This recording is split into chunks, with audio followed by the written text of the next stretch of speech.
Hello, this is Christian with Everything Residential. So when building a casita or ADU, the first thing you need to do is contact your local jurisdiction to find out your lot coverage and your setbacks.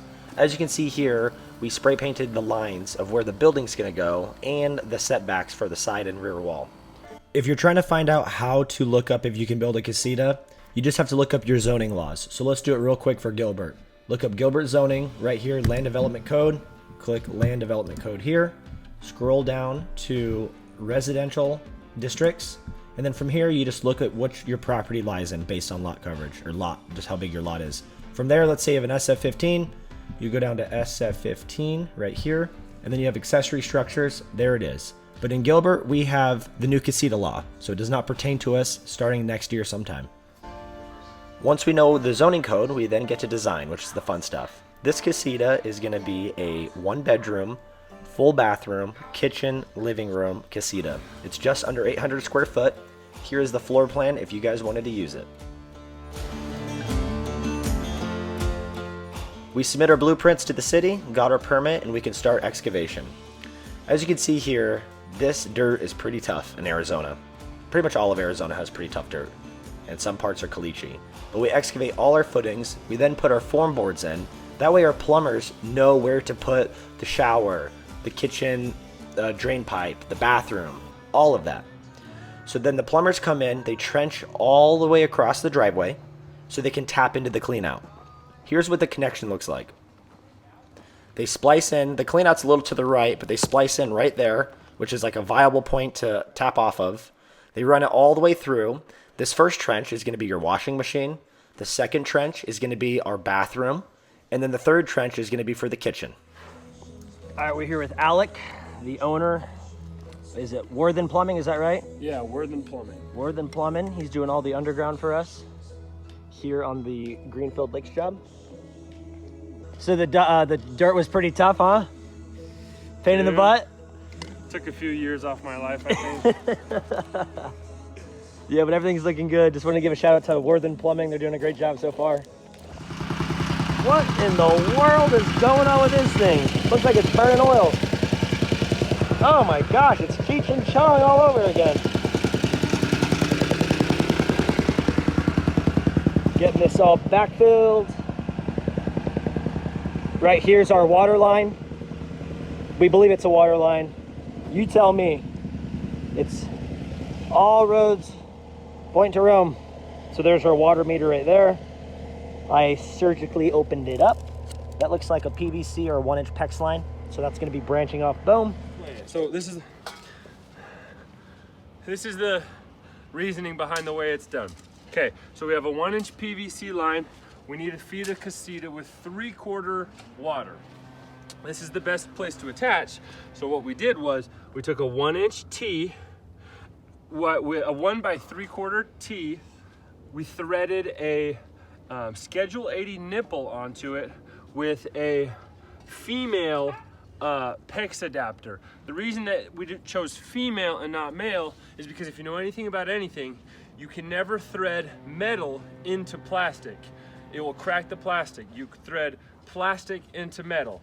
And so we have that, and then obviously you can't bend PVC and slam it into each other.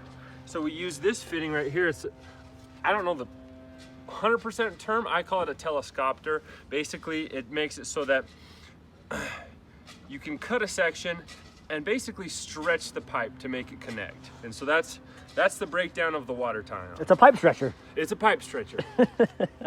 Fantastic. Hey guys, here in Gilbert, stopping in at Brian's. It's been a little while getting the permit and all this stuff, but Christian's worked that through. It's looking real good. They're getting ready for a pour. So take a look around. Christian, show them around.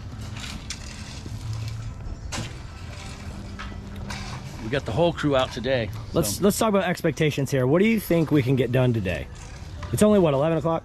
It is 11 o'clock.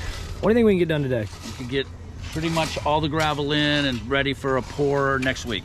That's my guesstimation. That's your guesstimation? All right. Cody, what do you think? You think we'll be able to get everything ready except rebar today? Yeah. Yeah. Nate, what do you think? I think we're pouring on Thanksgiving, folks. Yeah. Let's thank the concrete trucks that show up. We backfill all the trenches where the pipes were at, and then we compact it with a jumping jack, which you see Nathan using right there, and Cody is using the plate compactor. We compact all the native soil, then we bring in something called ABC. It's a fill rock. I think it stands for aggregate base course. What we're doing is we're raising the dirt or the grade up so we can have 4 inches of concrete rather than 8 or 9 inches of concrete. So we raise it up, it's a structural fill, and then we compact it. Make sure when you're compacting you spray a little water on the rock as you put it in lifts, or just spray water down, let the water sit in there, and then you compact it with the plate compactor.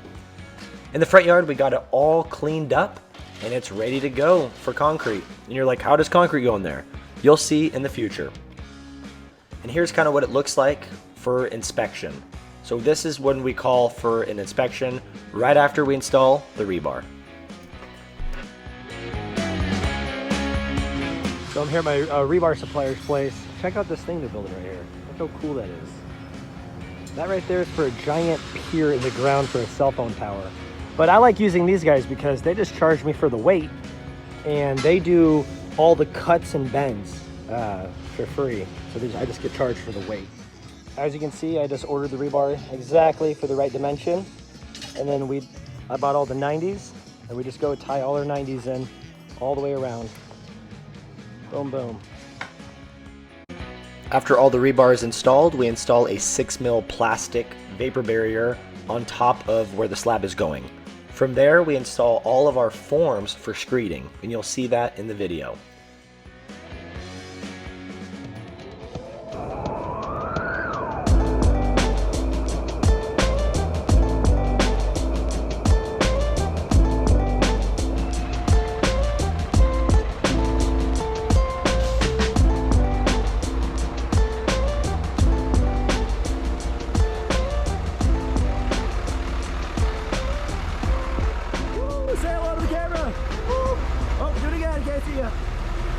What's up, boys and girls? Cody, you guys ready? Yeah. Nate the Great, what are you doing? I've been working on the railroad. Mining for gold over here, folks. Randy Savage just pulled up. We are ready.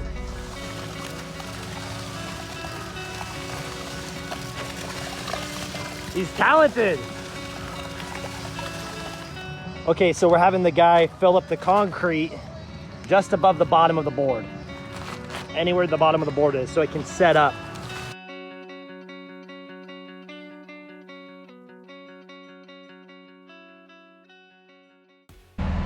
All right, concrete just arrived. Strength and honor, Nate. Strength and honor. Strength and honor. Strength and honor. Strength and honor, brother. Strength and honor. Strength and honor. Strength and honor. Strength and honor. Let's get it.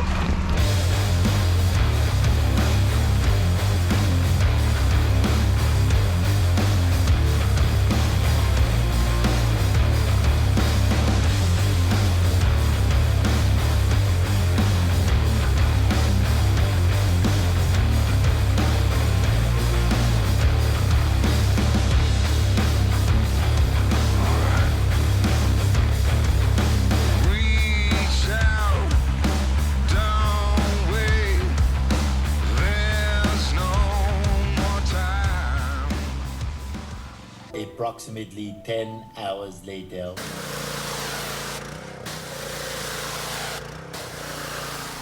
Savage here.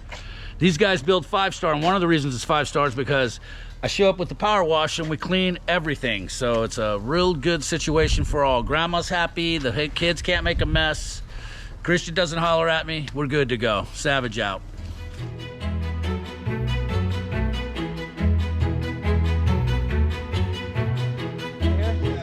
We got it. You got it? We got it, man. Okay. Born at night, but not last night. Okay, so you get the 51 or what?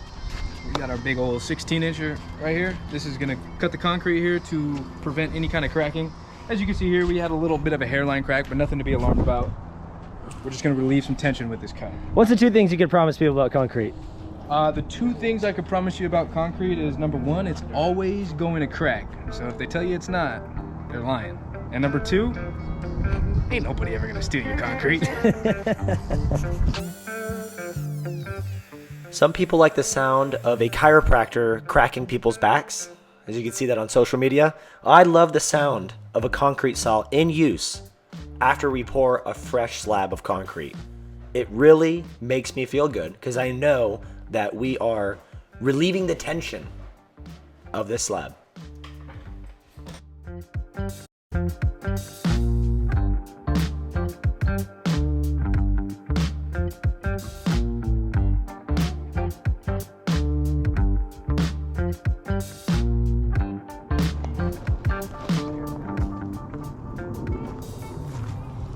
Concrete's finished.